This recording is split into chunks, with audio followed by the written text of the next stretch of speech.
بسم الله الرحمن الرحيم والمرسلات عرفا فالعاصفات عصفا والناشرات نشرا فالفارقات فرقا فالملقيات ذكرا عذرا أو نذرا إنما توعدون لواقع فإذا النجوم طمست وإذا السماء فرجت وإذا الجبال نصفت وإذا الرسل أقتت لأي يوم أجلت ليوم الفصل وما أدراك ما يوم الفصل ويل يومئذ للمكذبين ألم نهلك الأولين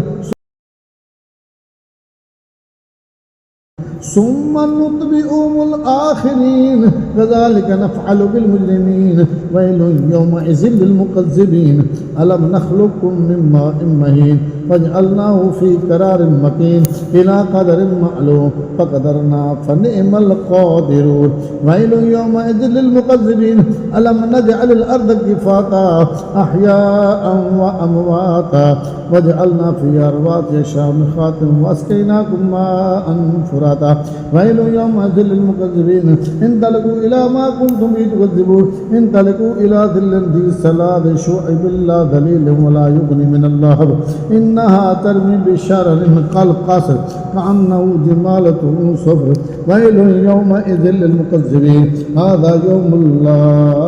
ينطقون ولا يؤذن لهم فيعتذرون ويل يومئذ للمكذبين هذا يوم الفصل جمعناكم الأولين فإن كان لكم كيد فكيدون ويل يومئذ للمكذبين إن المتقين في ظلال وعيون وفواكه مما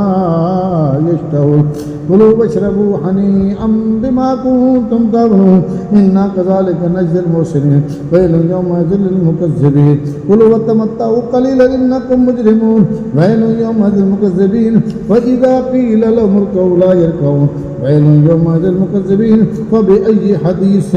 بعده يؤمنون.